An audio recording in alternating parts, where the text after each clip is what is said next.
사랑하는 성도 여러분, 오늘 우리는 삼위일체 하나님으로 세워진 교회의 방향성이라는 제목을 가지고 함께 말씀을 나누려고 합니다. 우리는 지난 시간까지 이 베드로전서 1장의 말씀을 마무리했습니다. 베드로 사도가 어떤 이야기를 우리에게 전해 주었습니까? 교회는 이 시대 속에서 나그네와 같지만 그래서 썩고 더럽고 쇠한 세상이 이 나그네인 우리를 힘들게 하고 시련을 주어 이리저리 흔들게 만들기도 하지만 놀랍게도 교회의 본질은 흔들리는 존재가 아니라 삼위 하나님께서 택하신 귀한 영광의 존재임을 우리에게 알려주었습니다. 더욱이 그렇기에 거룩해야 하고 더욱이 그렇기에 말씀 앞에 서야 하는 존재가 바로 교회의 힘을 드러내 준 것입니다. 풀은 마르고 꽃은 시드나 하나님의 말씀은 영원히 서리라 라는 이 이사야의 말씀을 베드로 사도가 인용하면서 이 교회, 삼위일체 하나님으로 세워진 교회는 오직 말씀에 의지하여 나아가야 한다는 사실을 우리에게 알려준 것입니다. 교회를 살리신 말씀에 깊이 빠지는 자, 말씀 속에서 거룩함을 향하여 나아가는 자, 그것이 교회이다라는 것을 보여준 것이지요. 그러면 사도는 이어서 어떤 말씀을 우리에게 전해줄까요? 오늘 본문 2장 1절을 보면 그러므로 라고 시작합니다. 이 1장에 찬란하게 빛났던 교회의 모습에 이때요, 내가 이 베드로전서의 수신자인 너희들에게 하고 싶은 말이 있다라는 것을 보여주고 있는 것입니다. 앞선 문맥과 이어서 교회인 우리에게 한 가지 사실을 드러내려고 하는 것이지요. 그리고 그것이 무엇입니까? 바로 모든 악독과 모든 기만과 외식과 시기와 모든 비방하는 말을 버리는 것이라고 이야기합니다. 당연한 거 아닙니까? 하나님 말씀이 심겨져 있고 이 거룩을 향해 나아가는 자, 그들이 행해야 될 모습이 무엇입니까? 바로 이 삶 속에서 실제적인 변화를 드러내야 하는 것입니다. 모든 악을 버리는 것입니다. 우리 안에, 우리 마음 가운데 부패하고 있는, 썩어져 있는 모든 악, 나아가 우리가 우리의 의지로 짓는 모든 죄의 모습들을 이제는 버려야 합니다. 또한 속임도 버려야 합니다.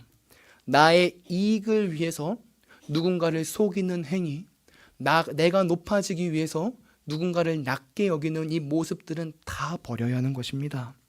더불어 위선도 버려야 한다고 말합니다. 이 겉과 속이 다른 모습, 이 진리에 빗대어 말하자면 진리를 사랑한다고 말하지만 진리를 사랑함과 동시에 비진리도 사랑하는 그 모습을 우리는 버려야 합니다. 예수님도 사랑하지만 세상도 사랑한다. 그래서 내가 발을 이쪽에도 두고 저쪽에도 두겠다라는 이 겉과 속이 다른 모습을 우리는 벗어버려야 하는 것입니다. 그리고 시기와 질투도 버려야 한다고 합니다. 그리스도께서 우리를 위해 낮아지셨고 낮아지셨는데 우리는 그 낮아짐을 경험하지 못하고 그것을 따르지 못하고 시기하며 질투하는 우리의 모습들 버리라고 이야기합니다. 그리고 마지막으로 우리 삶 가운데 가장 두드러지게 나타날 수 있는 한 모습이죠. 헐뜯는 모든 욕, 비방, 누군가를 몰래 이야기하는 것들, 내 안에 잘못된 이 혀의 모습들을 오늘 사도는 버리라고 말합니다. 우리가, 교회인 우리가 삼위일체 하나님으로 세워졌기 때문에 삼위일체 하나님의 존재로 살아가는 우리는 이러한 악들을 행해서는 안 된다라고 말하는 것입니다. 반드시 이러한 실제적인 모습이 우리의 삶 속에서 나타나야 한다는 것입니다. 예배를 드리고 교회를 다닌다고 해서 아무런 변화 없는 것이 아니라 교회를 다니고 예배를 드리고 예수님을 만났기 때문에 다른 사람들이 봤을 때 수건아 너는 바뀌었구나. 너의 모습이 예전에는 이랬었는데 그리스도를 닮아갔구나 라는 이러한 실제적인 이야기와 목소리를 들을 수 있도록 해야 하는 것이 교회의 모습이라고 이 1절에서 베드로 사도는 이야기해주고 있는 것입니다. 그런데 우리는 너무나도 잘 압니다. 무엇을 말입니까? 이 실제적인 변화를 우리가 행해야 함에도 불구하고 그것을 행하지 못하는 우리의 모습들을 너무나도 잘 압니다. 더욱이 이 세상은 이 1절의 모습들, 이 행하지 말아야 되는 모습들을 실제적으로 행하며 우리에게 시련을 주기도 합니다. 하나님의 뜻에 따라 참된 교회로 걸어가려고 하지만 이 세상이 진짜 악함을 보여주고 진짜 기만함, 진짜 외식과 시기와 질투와 이 비방을 보여줌으로써 우리가 그 길을 걸어가지 못하게 만들기도 한다는 것입니다. 우리 안에 있는 문제, 이 시대의 상황이 이 길을 걸어가지 못하게 한다는 것이지요. 그렇다면 우리는 이러한 상황 속에서 어떻게 행해야 할까요? 단지 이 시대 속에서 빠져서 살아가야 될 것일까요? 내가 원하는 뜻대로 살아가야 하는 것일까요? 아니겠지요. 그렇다면 우리는 어떻게 살아가야 합니까? 그 해답을 사도는 2절에서 줍니다. 제가 읽겠습니다. 갓난아기들 같이 순전하고 신령한 젖을 사모하라. 해결 방안이 무엇입니까? 갓난아기들 같이 순전하고 신령한 젖을 사모하는 것입니다. 근데 이 말씀 무엇인가? 이 1절의 구조적인 모습과 비교해 봤을 때 이상하지 않습니까? 분명 1절에서 지금 사도는 이것을 행하지 마라 라고 이야기하고 있습니다. 그렇다면 구조적으로 2절에서 어떻게 나오는 것이 맞습니까? 너희는 이것을 행하는 것이 해결 방안이다 라고 말하는 것이 옳아 보입니다. 그런데 사도는 그렇게 이야기하지 않습니다. 우리에게 어떠한 행함, 이 실천적인 모습을 먼저 보여주는 것이 아닌 것입니다. 그러면 무엇을 먼저 이야기합니까? 바로 순전하고 신령한 이 젖을 먹는 것입니다. 그렇다면 이 순전하고 신령한 젖이 무엇입니까? 이 순전하다는 것은 이 불순물이 없는 것, 속이지 않는 것, 이 깨끗한 것을 의미합니다. 앞서 말했던 1절의 모습과 반대되는 말씀인 것이죠. 그런데 우리는 이 말씀보다 이 신령한 것에 초점을 맞춰야 합니다. 이 신령하다는 것이 어떤 의미일까요? 이 원어적으로 보면 이 단어는 영적이다라는 의미보다는 이 어떤 본성에 합당하다라는 의미를 갖고 있습니다. 즉 신령하다는 것은 본성에 합당하게 살아가는 것을 의미하는 것입니다. 그리고 이러한 뜻을 종합해 볼 때 이 순전하고 신령한 젖을 사모하라라는 것은 교회를 새롭게 변화시킨 그 본성에 합당하고도 일치하는 것을 항상 먹고 마시고 사랑하면서 살아가는 것, 그것이 우리가 이 세상에 살아감에 있어서 가장 중요하고 가장 원칙적인 원리이다라는 것을 말해주고 있는 것입니다. 그렇다면 이 교회의 본성에 합당한 것, 일치하는 것이 무엇일까요? 이 순전하고 신령한 이 젖, 그것이 무엇일까요? 바로 하나님의 말씀입니다. 생각해 보십시오. 교회는 삼위일체 하나님으로 태어났습니다. 삼위일체 하나님께서 교회를 거듭나게 하신 것입니다. 그리고 놀랍게도 이 삼위 하나님으로 거듭난 교회는 오늘 이 베드로 사도의 말에 의하면 이 삼위 하나님을 먹고 마시며 살아가는 것이 합당하다고 보는 것입니다. 그렇다면 우리가 삼위 하나님을 어떻게 먹고 마실 수 있습니까? 그 하나님을 먹고 마실 수 있는 유일한 방법이 무엇입니까? 그것이 바로 하나님 말씀입니다. 왜냐하면 이 말씀 속에 하나님이 누구신가가 계시되어 있고 그분이 우리에게 어떠한 일을 하셨는지 사역을 하셨는지가 분명하게 나타나 있기 때문입니다. 그래서 교회는 다른 세상의 어떤 것들로 살아가는 것이 아니라, 그런 것들을 맛보며 나아가는 것이 아니라 삼위일체 하나님으로 태어났기 때문에 그 하나님이 계시된 이 성경의 말씀을 읽고 마음에 새기고 그것을 향해 나아가는 것이 가장 바람직한 모습이다라고 오늘 사도는 말하고 있는 것입니다. 신령한 젖, 순전하고 신령한 젖인 하나님의 말씀을 보라는 것입니다. 그리고 그럴 때 우리는 이 2절 후반절의 말씀과 같이 자라나게 됩니다. 아이들을 보십시오. 아이들이 무엇을 먹을 때 자라납니까? 요즘 도안이가 과자를 너무 좋아해가지고요. 이 과자를 먹으려고 밥을 안 먹습니다. 이 과자를 먹기 위해서 밥을 한 공기를 주면 자기 나름대로 이 배에 어느 정도는 남겨두고 밥을 다 먹었다 하고 이제 과자를 찾아요. 근데 그렇게 할 경우에 이 아이가 자랄 수 있겠습니까? 자라지 못하겠지요. 그 아이는 밥을 먹어야 합니다. 그게 마땅한 것이고 그게 바람직한 것이기 때문입니다. 교회도 마찬가지입니다. 교회는 무엇을 먹어야 자랄 수 있을까요? 이 세상은 세상의 것을 먹으라고 이야기합니다. 교회의 핵심, 교회가 먹고 자랄 수 있는 것은 세상에 있다. 그래서 세상의 관점을 따라가야 되고 눈에 보이는 것에 초점을 맞춰야 된다라고 이야기합니다. 그런데 아닙니다. 이 눈에 보이는 것, 세상의 어떤 것들을 우리가 잠깐은 바라볼 수 있으나 교회의 핵심은 그것이 아닙니다. 그것으로 자라날 수 없습니다. 왜요? 교회의 본질, 교회의 방향, 교회의 핵심은 삼위일체 하나님께 있기 때문에 우리는 그 삼위일체 하나님으로만 자라날 수 있는 것입니다. 어린 아이들은 사람이고 사람이면 우리가 밥을 먹어야 자라날 수 있는 것처럼, 그 과자와 인스턴트를 먹으면 자라날 수 없는 것처럼 교회인 역시도 인스턴트 먹으면 안 된다는 것입니다. 그런데 우리는 인스턴트에 눈을 돌립니다.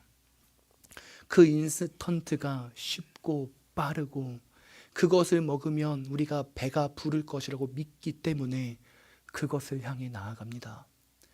그런데 오늘 사도는 이야기합니다. 아니다. 교회가 먹고 자랄 수 있는 유일한 것은 내가 기록되어 있는 하나님의 말씀이다 라고 이야기하고 있는 것입니다. 그리고 그 사실을 맛보아 알아야 한다고 말합니다. 3절을 보십시오. 너희가 주의 인자하심을 맛보았으면 그리하라. 아멘. 우리가 누려야 할 것, 우리가 진짜 맛보아야 할 것, 그것이 무엇입니까? 하나님의 말씀, 그분이 정확히 기록된 그 말씀의 핵심인 삼위일체 하나님, 그리고 그 삼위일체 하나님을 유일하게 알아갈 수 있는 우리에게 주신 그 은혜, 예수 그리스도를 통해서만 우리는 그 사실을 알 수 있는 것입니다. 우리 주님을 생각해 보십시오. 우리가 예수님을 믿었기 때문에 하나님을 아버지라고 부를 수 있지 않습니까? 우리 안에 예수님이 있을 수 있는 이유가 무엇입니까? 성령으로 충만함이 있기 때문이지 않습니까? 즉 예수 그리스도께서 하나님을 아버지라 부를 수 있는 통로도 되어주신 것이고, 성령 하나님이 우리 안에 내주할 수 있게 해주시는 은혜도 주어진 것입니다. 그래서 하나님의 말씀을 알 때 삼위일체 하나님을 알 뿐 아니라 이 속에서 그리스도 예수를 깨달을 수 있게 되는 것입니다. 그래서 베드로 사도는 2절에서 신령한 젖인 말씀을 사랑하라 라고 이야기하면서 동시에 3절에서 주의 인자하심, 그 말씀의 핵심인 예수 그리스도를 사랑해라 라고 말하고 있는 것입니다. 우리 주님을 알 때 삼위일체 하나님을 알게 되고 그 본질의 은혜에 따라 우리의 삶을 걸어갈 수 있는 것입니다. 사랑하는 성도 여러분, 이 은혜 속으로 걸어가야 합니다. 다른 것 맛보아 살아가는 것이 아니라 하나님의 말씀의 아름다움을 느껴야 합니다. 그런데 이 아름다움은 시간이 오래 걸립니다. 10년이 걸릴 수도 있고요. 20년이 걸릴 수도 있습니다. 그러나 이 세상의 시선들은 단기간에 우리의 것들을 사로잡을 수 있습니다. 그러나 사도가 말했듯이 그런 풀과 같은 것들, 꽃과 같은 것들은 반드시 무너집니다. 그러나 10년 동안 우리가 차근차근 느릴지라도 하나님 말씀 앞에 조금씩 서가면 그 말씀이 우리를 변화시켜 줍니다. 우리를 단단하게 만들어 주는 것입니다. 그래서 어떠한 시련과 상황이 와도 이길 수 있는 힘을 주는 것입니다. 왜 우리에게 힘이 나타나지 않습니까? 왜 우리가 시련 가운데서 교회가 넘어집니까? 이유는 단 하나입니다. 말씀으로 채워지지 않았기 때문입니다. 그런데 오늘 사도는 우리에게 말합니다.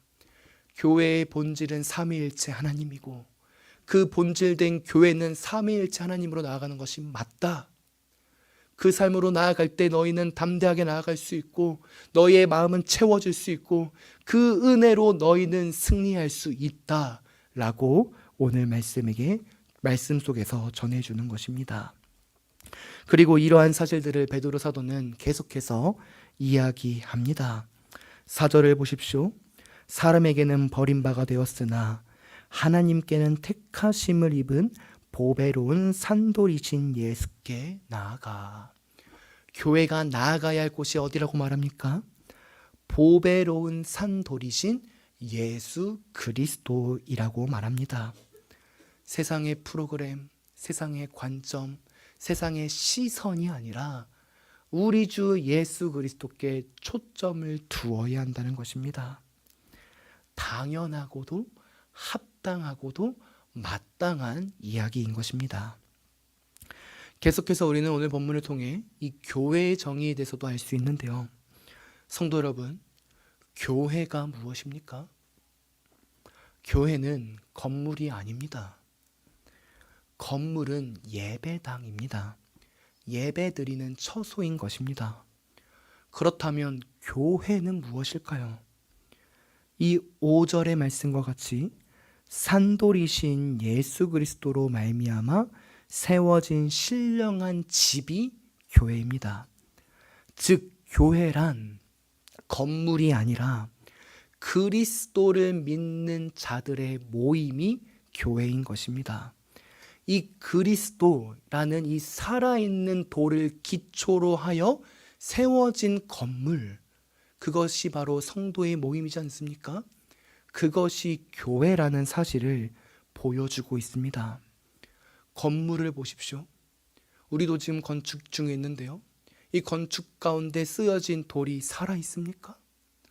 살아있지 않습니다. 그런데 교회는 살아있는 돌로 세워졌다고 합니다. 무슨 말일까요? 살아있는 돌로 세워졌기 때문에 그 살아있는 건물이 있다는 것이고 그 살아있는 건물은 바로 성도 한 사람 한 사람을 의미하는 것입니다. 더욱이 우리 주님께서는 우리 주님이 공생하실 때 이렇게 말씀하시기도 하셨습니다. 예루살렘 성전을 허물라 내가 3일 만에 세우리라. 어떻게 예루살렘 성전을 허물고 3일 만에 세울 수 있습니까? 예수님이 말씀하신 그 의도가 무엇입니까? 바로 이 건물로 된 성전을 세운다는 것이 아니라 이제는 내가 참된 성전이기에 내가 십자가에서 죽고 3일 만에 부활하여 너희에게 새로운 성전을 줄 것이고 즉 예수 그리스도라는 성전을 줄 것이고 그 성전으로 말미암아 너희도 성전 교회가 될 것이다 라고 말하는 것입니다. 그래서 에베소서에서 말씀하지 않습니까? 교회의 머리는 예수 그리스도이다 라고 말입니다. 사랑하는 성도 여러분, 우리는 이 사실을 기억해야 합니다. 특히 이 건축의 마무리를 앞두고 있는 우리는 이 사실을 정말로 깊이 깨달아야 합니다. 우리의 건축의 진정한 의미가 어디에 있습니까? 매번 말씀드리지만 건축을 온전히 세우는 것에서만 있는 것이 아닙니다. 건물은 예배드리는 공간이자 우리가 함께 교제하고 사귐을 나누는 공간입니다. 그렇게 이 건축의 시기에 이 건축의 마지막 시간에 우리가 진정으로 세워야 할 것은 바로 진정한 교회이자 참된 성전인 성도 한 사람 한 사람을 세워야 합니다. 말씀 앞에서 우리가 세워져야 하고요. 그 말씀 앞에서 서로 사랑해야 되고요. 누군가가 힘들어하고 있을 때 모른 척하는 것이 아니라, 누군가가 아파하고 있을 때 그냥 모른 척하고 너는 아프다 이렇게 하는 것이 아니라 진짜 서로를 사랑해주는 모습이 있어야 합니다. 몸을 보십시오. 한 부분이 아프면, 칼에 베이면 온 몸이 아프지 않습니까? 우리 주님으로 머리 삼은 교회가 우리라면, 그 지체가 우리라면, 한 영혼이 아플 때, 한 영혼이 미끄러졌을 때 우리는 그를 위해 기도해 줄 수 있어야 되고 사랑해 줄 수 있어야 합니다. 그것이 우리가 이 건축의 시기에 진정으로 세워야 되는 모습입니다. 그리고 놀랍게도 그렇게 할 때 세상이 그 모습을 봅니다. 영흥교회는 살아있는 교회가 맞구나.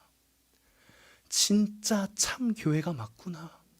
건물만 아름다운 교회가 아니라 그곳에 안에 있는 성도들의 아름다움이 보이는구나 라는 은혜의 소식을 듣게 되는 것입니다. 이런 은혜가 우리 교회 가운데 이제 이 완공의 시간을 몇 달 남지 않는 이 시점 가운데 선포되는 우리 교회가 되기를 간절히 소망합니다. 계속해서 본문을 보도록 합시다. 이러한 교회의 신비 속에서 이 놀랍고도 이제 안타까운 사실이 하나 있는데요. 그것은 바로 이 살아있는 돌이신 예수 그리스도를 교회인 우리는 믿는데 믿지 않는 자들도 반드시 있다는 것입니다. 그리고 그 믿지 않는 자들은 안타깝게도 우리 교회와 우리 가정과 우리 일터 속에서 나타납니다. 교회 안을 보십시오. 아직 교회는 다니지만 진짜 예수님을 믿지 못한 자들이 얼마나 많습니까? 그 사랑 속에서 풍덩 빠져 헤엄치지 못하는 자들이 얼마나 많습니까? 한 가정에 있지만 예수님을 믿지 않는 우리의 부모님, 우리의 남편과 아내, 우리의 자녀들이 얼마나 많습니까? 더욱이 우리의 일터 속에서 예수님을 믿지 않아 오늘도 내일도 우리를 괴롭히며 나아가는 자들이 얼마나 많습니까? 너무나도 안타까운 현실입니다. 그러면 그들을 향해 교회인 우리는 어떻게 나아가야 할까요? 5절에서 이렇게 이야기합니다. 거룩한 제사장이 되라. 거룩한 제사장이 되라. 무슨 말씀입니까?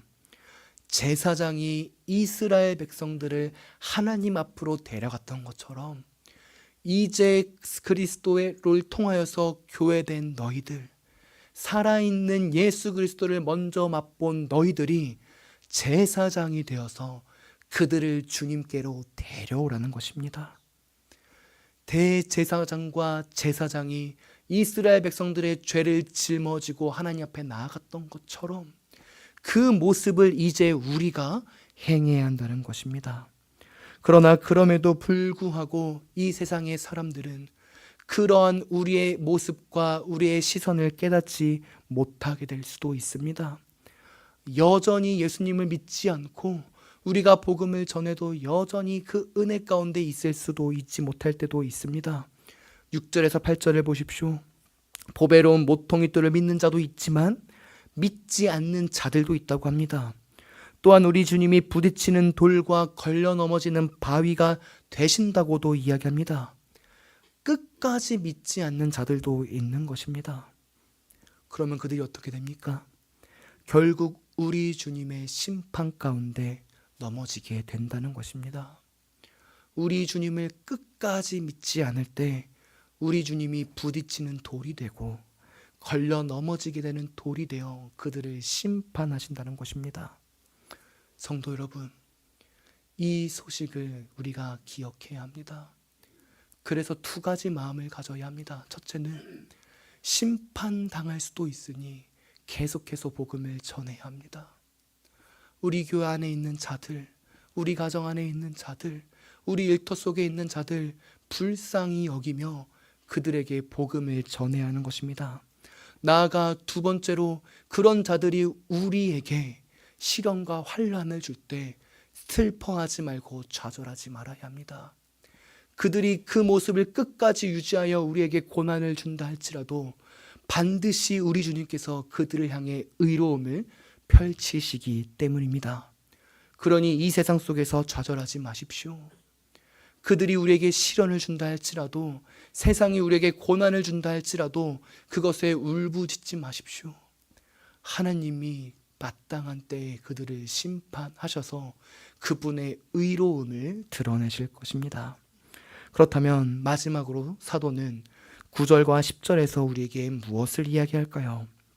놀랍게도 사도는 이 9절과 10절에서 세상이 이러한 모습으로 나아간다 할지라도 우리는 제사장 나라의 사명을 감당해야 한다라고 말합니다. 그 두 가지의 이 은혜 가운데, 이유 가운데 이 첫 번째 사실에 더 초점을 맞추는 것이 맞다고 이야기하는 것입니다. 왜 그럴까요? 심판은 하나님이 하실 것입니다. 그렇기 때문에 우리는 하나님의 섭리를 인정하면 되는 것이고요. 우리가 해야 할 것은 그럼에도 불구하고 제사장답게 제사장 나라를 세우기 위하여 오늘도 그들에게 다시금 나아가는 것입니다. 그들이 나에게 시련과 아픔을 줘도 악을 악으로 갚지 않고 그들에게 나아가 제사장 나라가 될 수 있도록, 그들이 주님 앞으로 돌아올 수 있도록 하는 것이 더 바람직한 모습이다라고 이야기해 주는 것입니다. 우리의 위치에서, 자리에서 하나님의 뜻을 전하며 나아가는 것입니다. 이 위대한 말씀의 선포를 보십시오. 9절에서 이렇게 합니다. 그러나 너희는 택하신 족속이다. 먼저 우리의 존재를 언급합니다. 너희가 누구냐? 세상이 시련을 준다 할지라도, 그것 때문에 좌절한다 할지라도 너희는 하나님께서 택하신 자들이다. 나그네라 할지라도 하나님으로 말미암아 거듭난 백성들이다. 더욱이 족속이라는 말을 사용하고 있습니다. 한 공동체라는 것입니다. 나만 그렇게 살아가는 것이 아니라 우리 공동체가 함께 살아간다는 것입니다. 힘이 되는 것입니다. 함께 기도해주고 동력해줄 수 있는 은혜가 주어지는 것입니다. 계속해서 보십시오. 왕같은 제사장이다라고 이야기합니다.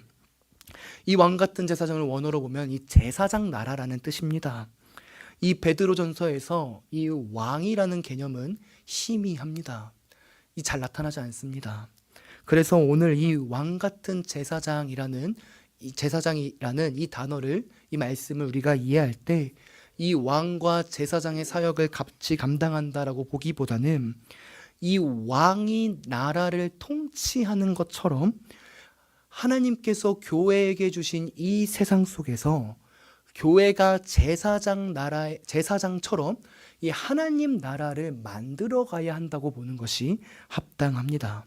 그리고 그렇게 볼 수 있는 이유가 바로 이 단어가 이 구약을 헬라어로 번역한 성경이 70인역이라고 하는데요. 이 70인역에 보면 이 왕같은 제사장이라고 오늘 베드로전서에 쓰여졌던 이 단어가 출애굽기 19장 6절에 동일하게 사용되는 것을 볼 수 있는데, 놀랍게도 출애굽기 19장 6절을 보면 이 동일한 단어를 왕같은 제사장이라고 번역하지 않고 제사장 나라라고 표현하고 있습니다. 즉 무슨 말이냐? 이스라엘 백성들이 출애굽 시대 이후에 어디로 갑니까? 가나안 땅으로 가지 않습니까? 그 가나안 땅으로 가는 백성들에게 하나님께서 이렇게 말씀하고 계신 겁니다. 너희는 그 가나안 땅에 가서 제사장 나라를 만들어라. 이스라엘 백성들, 너희는 선택된 민족이니 그곳에 가서 가나안과 융합되어 그들과 같이 살아가는 것이 아니라 그들을 돌이키고 그들 앞에서 하나님의 뜻을 분별하고 하나님을 높이 드러내는 제사장 나라의 사명을 감당하는 자들이 되라라고 출애굽기에서 말씀하고 있습니다. 그리고 그 동일한 단어가 오늘 이 베드로전서에서 나타난 것을 보았을 때 이 왕같은 제사장이라는 단어를 우리는 제사장 나라, 즉 우리가 제사장으로서 하나님의 나라를 이루어 가야 된다고 보는 것이 합당할 줄 믿습니다. 계속해서 보십시오. 이번에는 그 사도가 거룩한 나라를 세우라고 합니다. 당연한 거 아닙니까? 제사장으로 나아가기 때문에 우리가 이 나라 속에서 누군가를 위하여 죄를 용서하며 악을 악으로 갚지 않으며 나아가기 때문에 우리의 모습 속에서 자연스럽게 거룩이 나타납니다. 그래서 우리가 제사장 나라로 섬겨갈 때 이 나라는 거룩한 나라가 되는 것입니다. 하나님께 구별된 나라로 서가게 되는 것입니다. 우리의 문화, 우리의 나라, 우리의 시간, 우리의 공간 속에서 거룩함과 구별됨이 드러나는 것이지요. 남들과 다른 삶, 구별된 삶, 죄를 멀리하는 삶이 나타나는 것입니다. 나아가 마지막으로 사도는 이제 그의 소유가 된 백성이라고 말합니다. 한 번 더 교회의 정체성을 언급한 이후에 너희가 이렇게 살아가라. 너희는 하나님께서 선택하신 백성이니 제사장 나라를 세우며 거룩한 나라를 세우며 나아가는 것, 그것이 교회인 너희가 행해야 될 모습이다라고 말합니다. 사랑하는 성도 여러분, 이것이 우리의 존재의 목적입니다. 이것이 우리가 나아가야 할 방향성입니다. 이 사실을 잊지 마시고 그 은혜 속으로 들어가는 우리 귀한 교회가 되길 바랍니다. 9절 하반절과 10절을 보면 마지막으로 이렇게 이야기합니다.